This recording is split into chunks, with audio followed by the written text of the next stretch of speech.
Hello and welcome to HealthTech Voices. I'm Sanjay Subramanian, Senior Vice President and Head of the Healthcare Payer Business Unit here at Cognizant. On each of our episodes, I will speak to a healthcare thought leader on how they see technology currently affecting the industry and how emerging tech could drive innovation and improvements in efficiency, compliance, and member experiences. In our last installment, we spent time with Paul Hlivko speaking about his take on some of the challenges that we are facing in the healthcare industry and the kind of digital infrastructure that is being built by organizations to contend with and successfully navigate some of those challenges. We also spoke about the importance of innovation. Today, we're going to spend some time talking to Paul to understand his perspective on the talent equation and how do you go about motivating and skilling your workforce in a way that allows them to help you stay in the leader's quadrant. When we think about a business, right, people are the currency that helps us drive a business. And looking at technology, people always thrive on new challenges as they come. So when we talk about the rapid rate of technological evolution with S-curves today, and as the business environment continues to evolve, so does the nature of work and the skills that are required to thrive within that new emerging ecosystem. So we're really interested in understanding how are you adapting to the future of work in terms of talent and ways of working, and also ensuring that your team continues to stay equipped and inspired with the necessary skill sets that are required to be able to not only deal with today, but also tomorrow's challenges. We're a competitive species, right? So when our environment changes around us, we see the signals and we want to go learn and develop new skills to be relevant and find purpose in the work that we do and the contributions we make to companies that, in our case, ultimately makes to society and the health of our members and the rest of our customers around us. So I think the same thing will exist in thinking about talent and skills today that existed 100 years ago. Right. So we're going to end up wanting to ensure that we create a culture inside of organizations that promotes and provides structure for learning and development. And I think providing structure is incredibly important for doing that. It's not a side of the desk activity. We want to make sure that there's enough stretch and experimentation that those learning cycles can exist.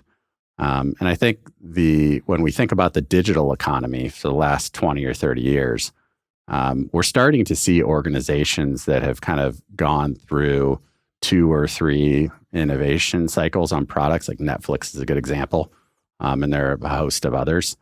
And I was reading recently a book by Andrew McAfee that kind of distilled the attributes of those organizations and arguably the culture inside of them. And it was 4 things. It was openness, it was science, ownership, and speed. And science around being egalitarian, working based on evidence, using the ideas of everyone in the workforce, having thorough debates and discussions to get the best outcome for your customers, openness around ensuring that information was available so that people could make well-informed decisions. They understood the strategy.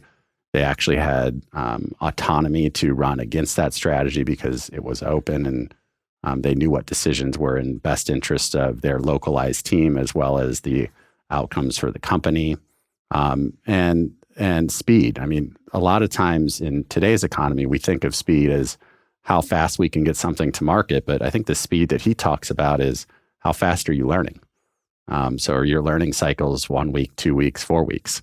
And thinking about how you design a company's operating model around agility so that you're constantly able to change to market needs and your customers' needs. And in our case, that we're continually trying to meet the needs and interests of our members and their health outcomes more so than anything else. So I think the attributes of a modern organization, which we're now actually able to study a little bit, it's been 20 or 30 years in the new digital economy, and I think Andrew did a nice job, reflect on what the future of talent and skills are going to be. And no matter what tech I think shows up on the scene in the future, like that's the thing that's most important, is how you're building a learning organization for your team members. And Paul, just keeping with that, you also previously talked about your use of open talent on other podcasts. Wanted to understand, how does this concept fit within your view of building a high-performing organization? Yeah, I mean, it's so open talent, for those that are not familiar with it, I'll use a very simplistic explanation. It's the enterprise version of gig work. So it's accessing talent markets that are not in the traditional employed or global contracting and consulting sphere. So we've been fortunate to work quite a bit with Topcoder, with Business Talent Group, and some others in that ecosystem to tap into resources and expertise on demand in different models. So challenge and incentive oriented rather than, say, hourly, as an example.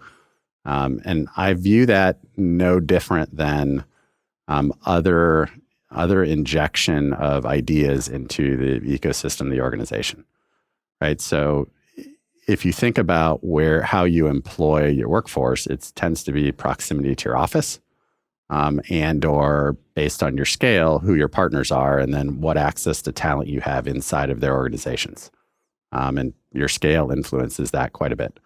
But that's it. I mean, that's a pretty small talent pool in the grand scheme of things for most organizations.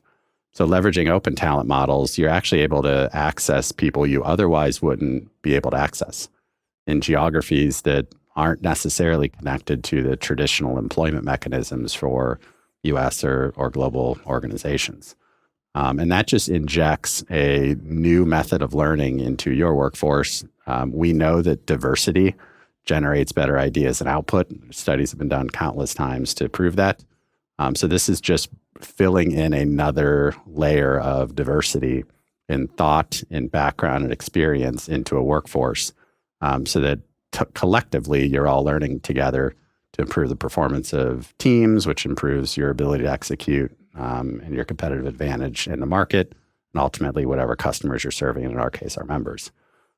Beyond that, I mean, the only other advantage I see in open talent is supply and demand matching, right? So business cycles ebb and flow, and gig work and open talent can match that supply better than traditional. So it's always important to have a core set of team members' talent, and we continue to actually invest in that and grow. But it's a great addition to have both the diversity of experiences as well as the mix of the supply and demand of the needs of a business cycle.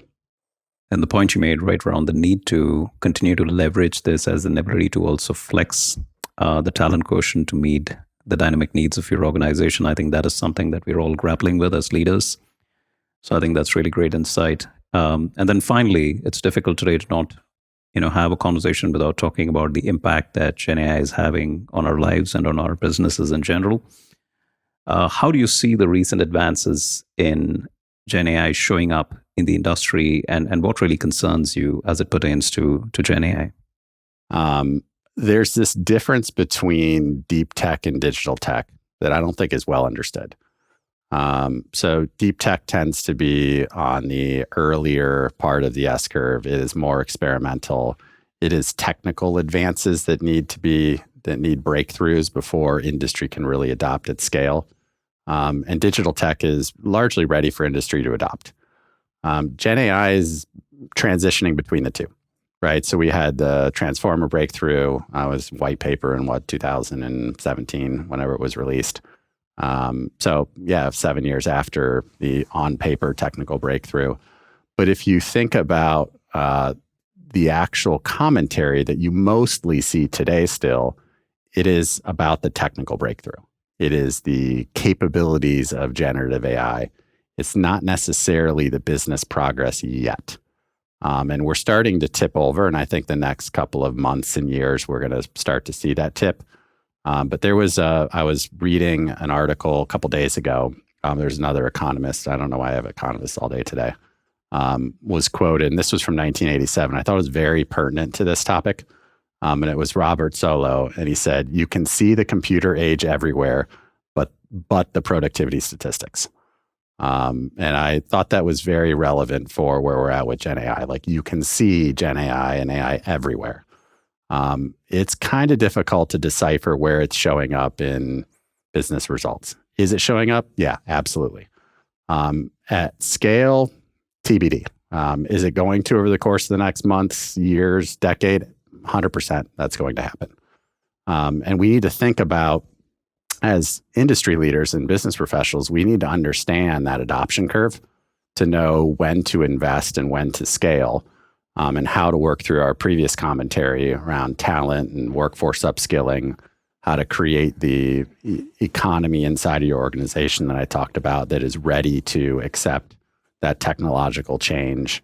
And there's models that allow you to see what that S-curve looks like for a given technology and think about things that speed it up, like word of mouth speeds it up, the utility, the invention speeds it up. But there's things that slow it down, that are balancing forces, whether it's risk management, the availability of talent, whether it's innovators or incumbents that are most likely to benefit from it. And I think the jury's out on Gen AI in particular because the incumbents have a lot of the data assets. And in this case, I think what's most fascinating about AI is it's the first technology, arguably, that we're deploying with known errors, right? Every other form of tech is, for decades, has been you find a defect, you resolve a defect. AI has known errors. I mean, it's the definition of AI. It's a loss function or a collection of loss functions.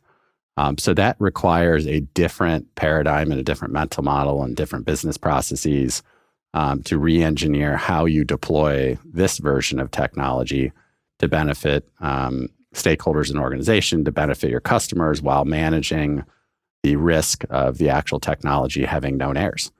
From a concerns perspective, I mean, we're all monitoring the regulatory environment. We're monitoring how the security landscape evolves, both threat actor use of generative AI as an example. More broadly, like I'm concerned about society a bit on, does this contribute to the digital divide more, right? Do the people with resources benefit more from AI than those that do not have resources, right? Is this going to push us further apart? And I think that's something we all need to be thoughtful about anytime we deploy new technology. Is how we bring together the inequities that might exist from the actions that we're taking in deploying new tech. And that's just something I think a lot about. But on the flip side, I mean, AI is improving supply chain distribution for populations that is driving down the cost of goods in developing countries. Like, on the exact opposite of inequality also exists, where it's solving real problems that separate us today. So, I mean, you could go at either angle with this. So generally speaking, very optimistic. It's always exciting to see something new along the S-curve come in and impact our industry. And we're certainly leaning into it to understand what value we can create for our members and do so in a secure and risk-adjusted manner.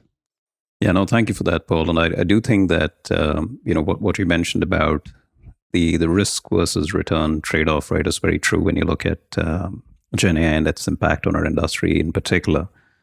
I think there's a direct correlation between the amount of risk we're willing to take, right, and the kind of impact that it's going to likely deliver for our business. And if you look at where we're at, I think to your point, we're still in the initial stages of that journey, right? And I think given the nature of our business, we also want to tread with caution, right? You don't want to be putting something that's wholly untested out there and could create unintended consequences. So given that, I think most clients, based on my conversations with some of your other industry peers, are also treading with caution. But I think while everybody is clearly viewing this as a top priority going forward, I think the kind of investment outlays that we're seeing around this particular topic are right now still small, and they're kind of in keeping with the thought process that they want to tread with caution and then scale as they go.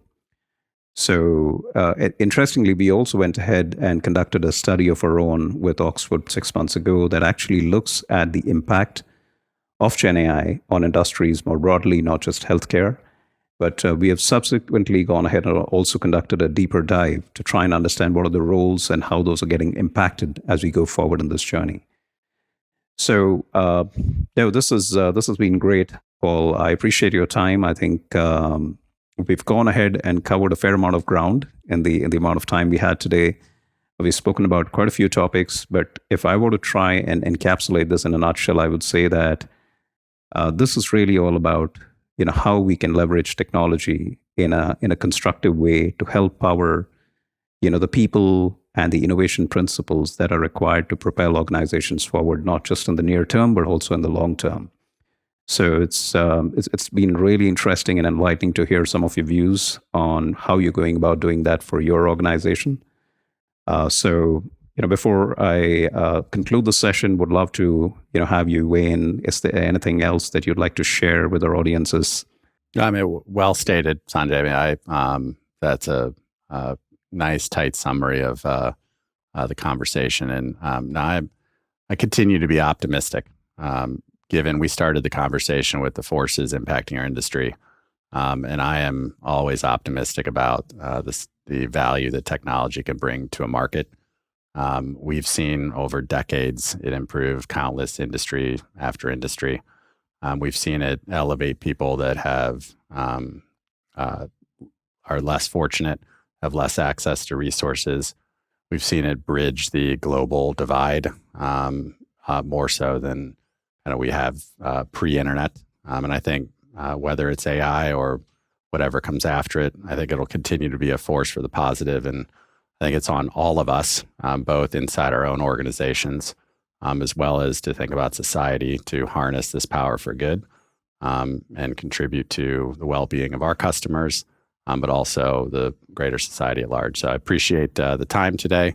It's nice to have this conversation with you, and I wish you guys all the best doing the same.